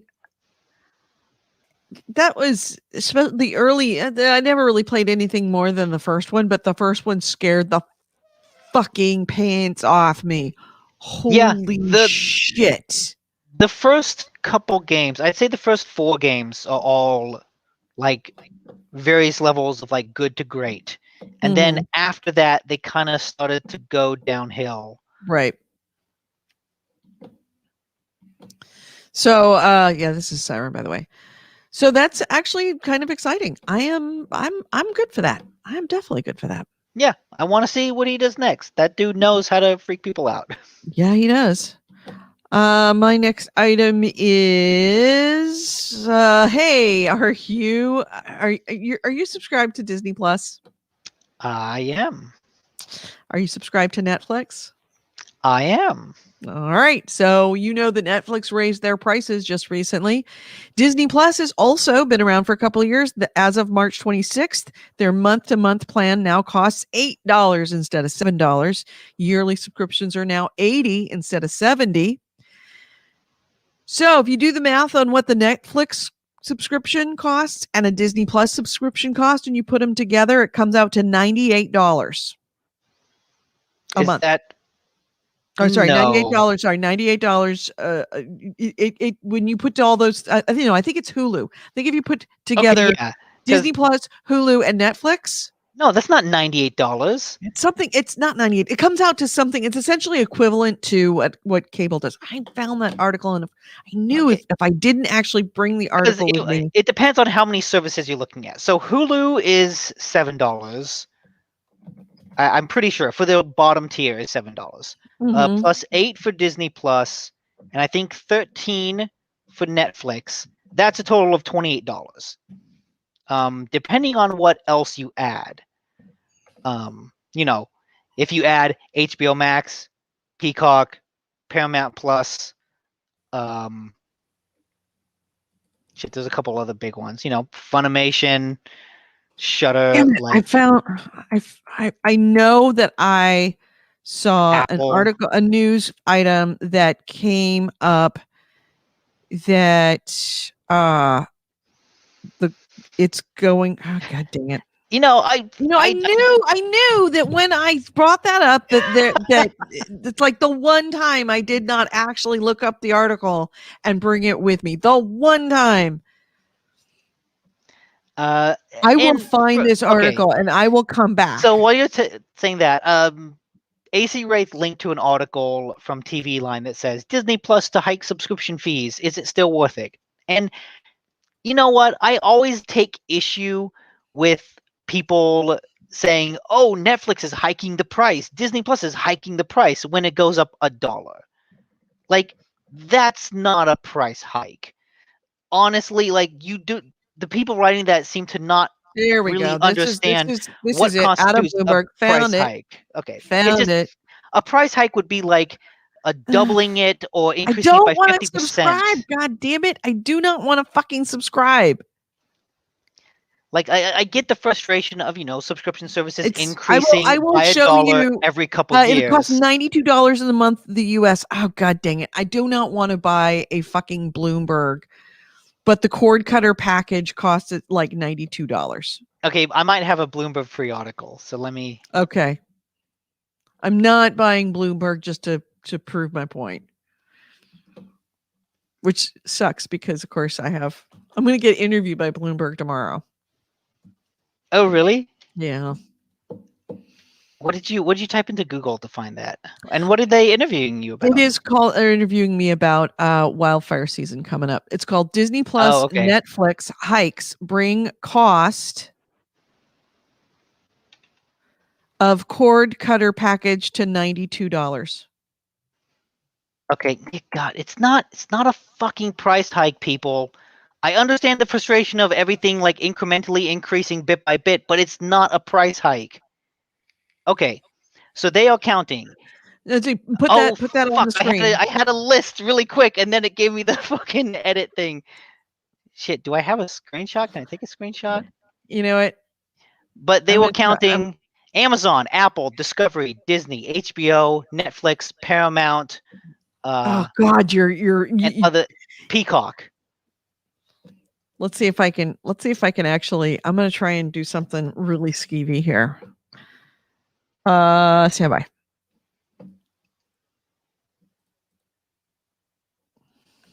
Because apparently I have a computer that can actually do two things at once. I mean, I copied the information. All right, so here we go. I have the article, just not in the way that's exactly the way that we should be doing it. Stop this screen. Okay, I've got the list. All right, here we go. All right, here it is. So yeah, Amazon Prime, Apple TV, Discovery Plus, Disney Bundle, HBO Max, Netflix, Paramount, and Peacock. In order to get all of the same things you would get out of cable, comes out to $92. And I feel like they're stretching to reach that because they're using one of the higher tiers of Netflix. They're probably using a higher tier for most of those. Right. They don't include Hulu, which is probably the more popular one. Right. They're also not including a bunch of other things that, like, the Disney, Nation, which, if you were into that, you might need. It also doesn't do AMC Plus. And so, see, the Disney Plus bundle includes Hulu. But also, who's gonna fucking subscribe to Paramount Plus? No one wants to subscribe to that. Apple TV is already like a joke, even though it's getting a better library of shows. It's the redheaded stepchild of streaming services. Peacock has a free tier. Like you do have to stretch to make that comparison, and then even then, a lot of these services offer their content free of commercials, which is something cable doesn't do. So even if you're paying the Point. same as cable, Point. you're still paying it getting for no commercial commercials. free. Okay. Like- I will give you that. Like, because that tier of Peacock is the commercial free tier. AC Race, yeah, we can all experience the pain that he gets when we cite a Bloomberg article and he can't pull it up either. Yeah, yeah. So yeah, but still, with these incremental price increases, it is getting more expensive, and Yeah, it's people have at to some pick and point you're gonna choose. have to start picking and choosing what you get. More importantly, you're going to have to watch these incremental price increases, because at a certain point, it is going to get more expensive than cable. Yeah, And that's when it starts to become, maybe Comcast isn't such a bad deal because I can get all of that for less expensive. At that point, what happens is the original players, Netflix, maybe Hulu, I know was really early on, like they're the standard bearers. I remember I was reading something that like for these up and coming streaming services like Peacock and Paramount Plus, the biggest hurdle is that everyone has Netflix. Netflix is like the given. Everyone's got Netflix plus others. And those others vary depending on the individual, but it's like everyone gets Netflix by default, and then they combine that with something else. And that means everyone else is just playing catch up. Disney Plus has a bundle with Hulu that's like works out really well for them. Amazon Prime at least has like the free shipping things to help them. And so that helps them become a very strong second and third.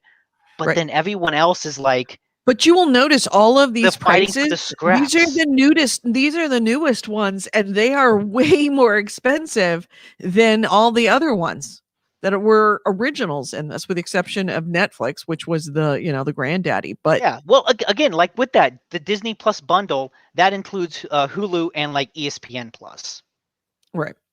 And Netflix, I think that's the 4K tier of Netflix, because I only pay $13 a month. Yeah, I'm not gonna pay for 4K. All this means is that more people are just going to share their accounts. Yeah, and they're going to crack down on that. So whatever you opened, close it down, because it's wrecking your stream right now. Oh, is it? I didn't open anything. I refreshed the page. I Control-C copied it and then pasted it into Notepad. Oh yeah, no, it was something's open and it is eating up your bandwidth. Notepad is a notorious resource hog. I know it is, isn't it? So my next item is just moving along. BioWare's Jonathan Warner. You may not know him, but he is very much has been a staple at BioWare for something like 9 or 10 years. He has left the company. He was leading up the Anthem reboot. He was the game director on Anthem entirely. He has officially left the studio. He announced on Twitter that his final day was March 26th, and he's sent nothing but lovely things to his coworkers at BioWare as he was walking away. He said he's, quote, moving on to new things. But yeah, he's worked on Dragon Age, Mass Effect, Star Wars: The Old Republic. He was the senior producer of Mass Effect 3. He was, I think, at some point was working on Dragon Age. I think he worked on Inquisition. So he's kind of been a game designer. He started as a QA tester and worked his way up over 10 years to be a game designer. So yeah, it's another big name walking away from BioWare. I wonder if that has to do with and them, not at a good time. if them officially deciding not to continue with Anthem since he was the director for it and he was working on that reboot. Right, but then they didn't pull him off to put him on Dragon Age 4, or he decided he didn't want to go to Dragon Age 4. That does not bode well for Dragon Age 4. Is that, it's not like BioWare didn't have a lot of things in its pipeline, and if it lost Anthem, then they had nothing else. They have a very big title that is very much delayed, has been created, scrapped, created again, now scrapped again. They're creating it again, and everybody's leaving. This doesn't signal good things. He's like, oh God, I don't want to work on Dragon Age 4. I'm out. Fuck that. Fuck that noise. I am not being the game designer on that piece of shit. It is doomed. Yeah, no, it when the passengers start leaving the Titanic and saying, yeah, I'm just gonna get out, then you gotta start wondering, where's the iceberg? Maybe this is a doomed ship. And I'm increasingly getting signals, seeing things happen that are making me believe that any hopes that I had for a good Dragon Age game are quickly being dashed.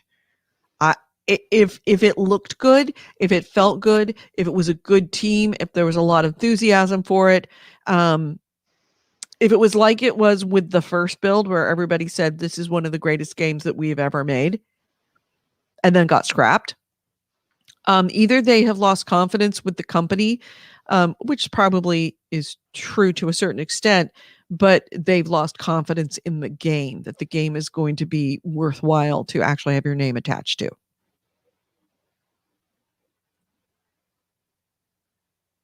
Yeah.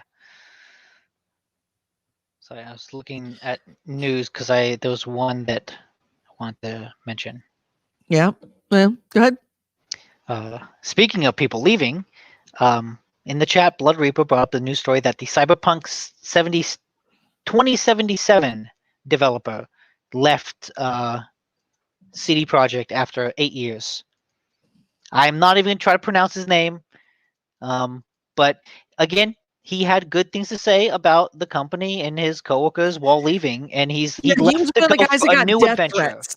He was the one that got death threats. I can see, even if they love the game, even if they have a lot of confidence in the game, that they would walk away, because I'm sure there's PTSD.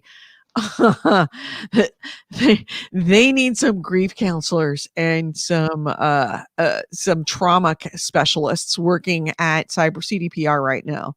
And because on Twitter, poor people, he was one of the people like on the front lines defending it from people saying, "Oh, you're not giving us the right credit for the game." So right. he faced a lot of that head on.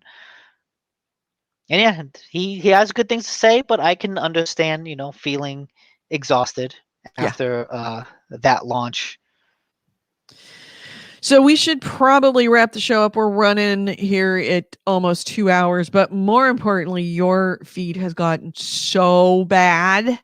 Yeah, just nothing I've done on my end. That's Comcast.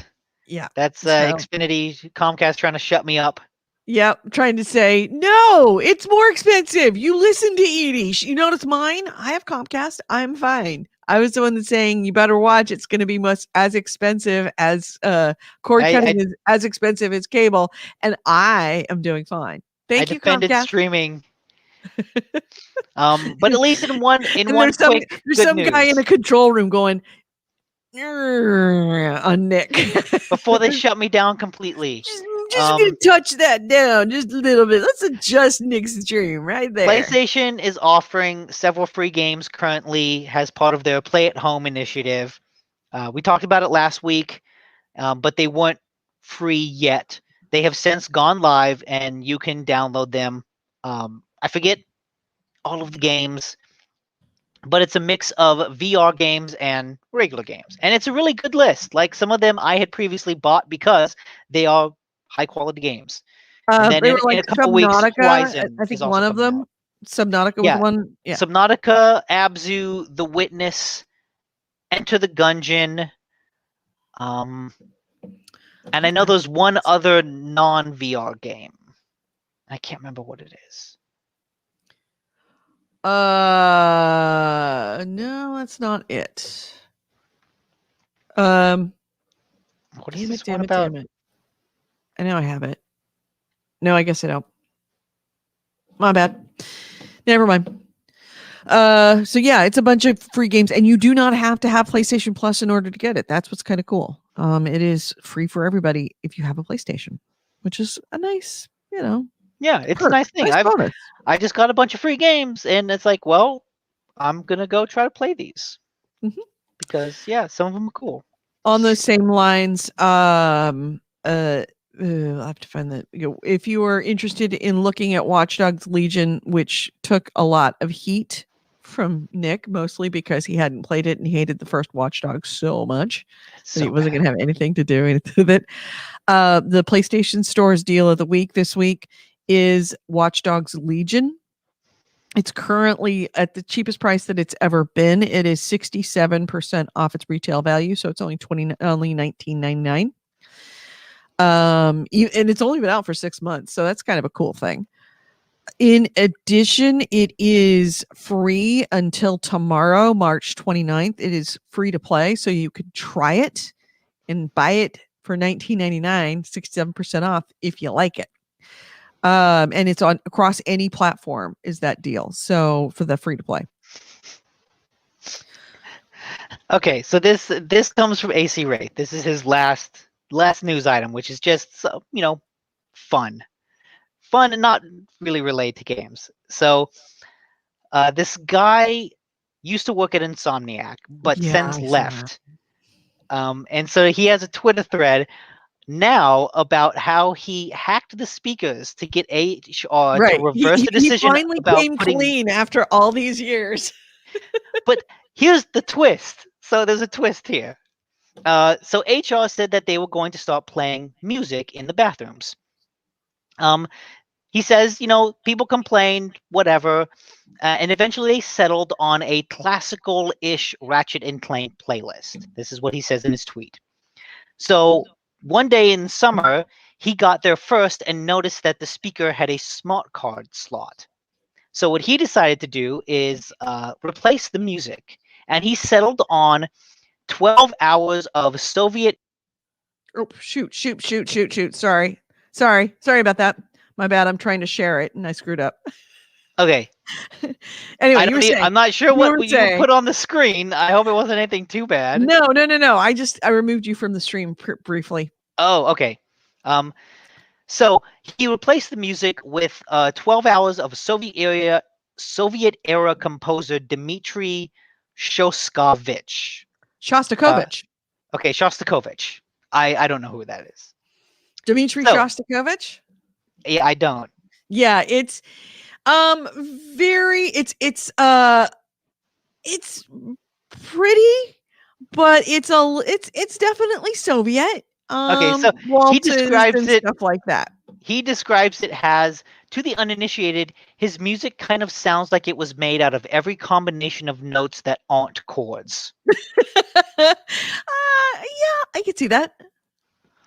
So he sits back and waits, and nothing happens. He says he overhears one incident in the bathroom where someone just says, "What the fuck?" But that's it. A couple days later, HR sends an email that the music has been removed after an unprecedented amount of complaining. But here's the twist. Mm-hmm. He only replaced the music in the men's restroom. But all of the people who complained were women. So everyone was complaining about the original playlist, and the music he replaced it with was better. Nothing. So here, I will give you some Shostakovich so that we know what we're talking about. So that we know what is acceptable over classical renditions of Ratchet and Clank. Right. Oh, come on, you. Share my screen. Share it. Chrome tab. Spotify, share the audio. Yes. Okay. Oh, wait. He says this is from AC Wraith. The women received the complaints. So the thing is, Can you hear it? yeah. That's Shostakovich. Oh no. Okay, I get it. So he replaced the music in the men's restroom, so only the men heard it. But all of the people receiving the complaints in HR were women. So they So didn't know that the music had changed. Yes, they thought that all the complaints were for the original Ratchet and Clank score. They didn't know that it had been replaced. Right. Gotcha, I read that wrong. So basically, all the guys complaining, they're like, why does everyone hate this Ratchet and Clank music? Fine, we'll take it out. Jesus. And only years later, some poor PR woman reading this is like, motherfucker, he changed the music? Yeah. Can you imagine peeing to this? Trying to like concentrate on that, I don't know, this isn't bad. 11:30, like 11 o'clock, 11 a.m. morning constitutional after, a couple cups of coffee and a cigarette. And then you're like trying to bear down. I totally would not mind taking a shit to this music. Come on. This is very like relaxing, chill. I could get behind this. I'm not opposed to this music in bathrooms. You sure? Can you? Yeah. This. I don't see the issue. I would not be able to pee to this at all. I certainly wouldn't be able to poop to this.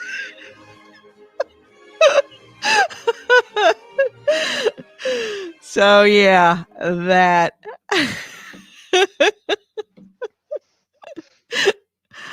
Yeah, good old Shostakovich. It definitely feels like if I was in Russia, this would be fun music to listen to. Like, like Eastern, like US, I should say, if I was, old Russia, this would be hot jams. Not so much today. So yeah.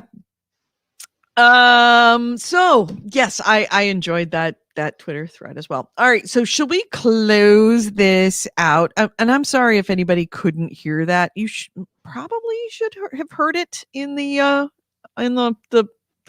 actual show, the podcast, the audio show. If you can't go on Spotify, look up This is Shostakovich. You will get a dose of what people were listening to as they were trying to clear their bowels. You heard music, yeah, but you're listening. Oh, you heard music on the audio stream as well, because the video stream you could definitely hear it. I'm not sure. I forget how I have this thing wired up. In theory, it went to the. So, should we close out this show? Very weird energy today without Andrew. Andrew, please come back. We miss you. So, let's close this out. Okay, I feel like I was just looking through my email to closing Windows, and I got a forward. Someone forwarded me an email about Palm Sunday worship. Okay. We worship together online Sunday at 9 a.m. God's love exists beyond our building. And this is somebody from your work. No, this is Nicole DeNicola, someone from Texas who has a very similar email from me that I occasionally get her emails. For a while, someone sent me an essay that said, "Hey, could you read this over?" I got a confirmation email about her ordering cables from Wish.com, where she put in her own email wrong. And it took me a while to figure out that this is what was happening. But have you ever contacted her and said, Nicole, I keep on getting your email? No, because I don't know what her email is. I just assume it has to be similar to mine, but I don't actually know what it is. But the guy who what city she lives in? You must. You've got that Wish thing, so she got her address. You can find out. But the guy who sent me the essay, I did send him an email that said, "Hey, I think you've got the wrong email. This is not me." And for a long time, I didn't get anything from her. So I'm a little excited to see. The confusion continues. See, now I'm curious. When I get off the show, I'm gonna start. I'm gonna do a LinkedIn and do some Yeah. research to find I Nicole DeNicola. I could tell you her pastor. Because he's the one that forwarded it. We will totally do this, and then we're gonna invite her on the show. Sure, that could be fun. Wouldn't it be funny if she looks a little bit like you, but with like long hair? Ooh. At that point, it gets a little like, wait a minute. Who's your Dad? Yeah. Did you ever go to Texas? All right, so let's close this out. You've been listening to GameHounds, episode 587. This was recorded on Sunday, March 28th, 2021. I've been Edie Sellers. With me has been Nick DeNicola. If you ever want to get a hold of us, it is gamehounds.net is our website. Gamehounds@gmail.com is our email. We record this show live on Spreaker. That's speaker with an R, Spreaker.com for the audio show. We record it on Sundays at 2 p.m. Pacific, 5 p.m. Eastern. Please join us if you'd like to listen to us live audio. Now, and if you want to join us video, we do have a video stream. By the way, thank you to every single one of the Discord, of our patrons. You Patreon people, were it not for you, this audio feed would not exist. Thank you, thank you, thank you every month. Thank you. You can become one of our Patreon subscribers. We only ask for $1 a month just to offset the cost of our video stream, because it's not free. Patreon.com/GameHounds. If you want to find our Facebook, we do the show, the video show on YouTube, Facebook, and Twitch. On YouTube, and we are GameHounds Vids. On Facebook and Twitch, we are the GameHounds. Please join us at the same time, 2 p.m. Pacific, 5 p.m. Eastern, every Sunday. We'd love to have you. If you listen to us after the fact, we are on obviously Spreaker as a podcast. We are also on Spotify, iHeartRadio, iTunes, Google Play, and you can tell your Google or Alexa device to play GameHounds podcast, and we in theory, should be right there. Thank you so much for listening to us. We will be back next week with a full house with me, Edie Sellers, Nick DeNicola, and of course, Andrew Smith, and we will have a much more fun-packed show. This was a little bit low energy, but it's summertime, it's spring, it's 80 degrees outside. I'm going to go outside and enjoy it. Have a great week. Please be safe. Please, please, please take the vaccine. Get the vaccine. If you're offered it, take it, and wear your mask. COVID is real. Have a great weekend. Bye-bye.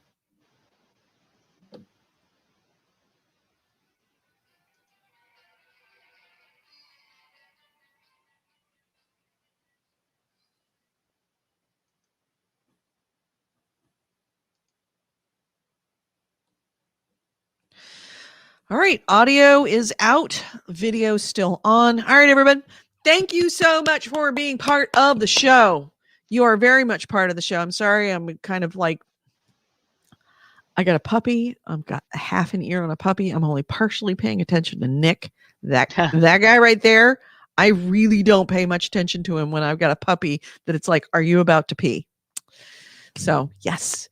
I apologize, and we will be back with Andrew next week. Andrew, we missed you very much. We will talk to you again. Everyone, thank you for being here every week. And again, thank you to AC Wraith for providing not only all of the links for absolutely freaking everything we talked about in all of the different platforms, which just makes you a copy-paste god, but for also keeping us accurate, keeping that guy right there accurate when he says something that's wrong. Thank you for doing that.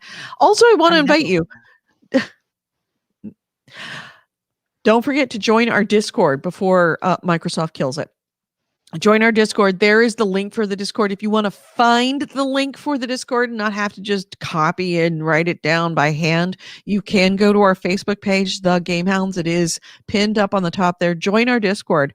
I haven't played Crusader Kings in there much recently, like this last week, but I will be, because I wanted to kind of delve into Northern Lords a little bit. But I will be back probably this week, play a couple of games, and maybe even pull up a new game. I'm thinking of actually thinking of going into Total War, possibly some more strategy games. This is just going to be bad for me. Maybe Rome Remastered. We'll see. So have a great week. And I say it again, please get yourself vaccinated if you have the opportunity. Get a mask, wear your mask, socially distance. Don't spread this disease any farther than it already is. We already have a couple of really bad variants, and the more that we spread it, the more chances of variants would be. Don't be that guy that's patient zero on the variant that completely invalidates the vaccine, because that's very much a possibility. Don't be that guy. Don't be the one that starts this whole pandemic all the fuck over again. So just be safe and be smart. Have a good week. We'll talk to y'all later. Bye, everyone.